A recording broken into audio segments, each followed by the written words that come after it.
Web சீரிஸில் நடித்ததற்கான ஊதியத்தை தராமல் ஏமாற்றிவிட்டதாக மலையாள நடிகை அனுராகா நம்பியார் சுமத்திய புகாருக்கு எருமசாணி புகழ் நடிகர் விஜயகுமார் வீடியோ மூலம் விளக்கம் அளித்துள்ளார். நடிகை அனுராகா நடித்த வரை அவருக்கு சேர வேண்டிய அனைத்து ஊதியமும் வழங்கப்பட்டுவிட்டதாக கூறிய விஜயகுமார், அவர்தான் இன்னும் 10,000 ரூபாய் தயாரிப்பு நிறுவனத்திற்கு தர வேண்டியுள்ளது என கூறியுள்ளார். மற்றொரு படத்தில் கதாநாயகியாக ஒப்பந்தமான பிறகு அனுராகாவின் அணுகுமுறை மாறிவிட்டதாகவும் அவர் குற்றம் சாட்டினார். ப்ரொடக்ஷன் கம்பெனி கிட்ட நான் எல்லா டீட்டெயில்ஸும் பேசிட்டேன், எல்லாமே கேட்டுட்டேன்.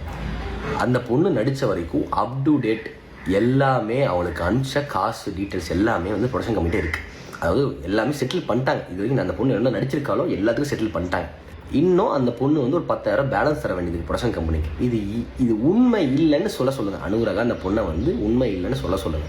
பண பரிமாற்றம் குறித்த அனைத்து ஆதாரங்களும் தங்களிடம் இருப்பதாகவும் இதனை சட்ட ரீதியாக சந்திக்க தயார் என்றும் விஜயகுமார் திட்டவட்டமாக தெரிவித்துள்ளார். இனி செல்லும் இடமெல்லாம் செய்தி. தந்தி டிவியின் வாட்ஸ்அப் சேனலை ஃபாலோ பண்ணினா செல்ல இருக்கும் இடமெல்லாம் செய்தி.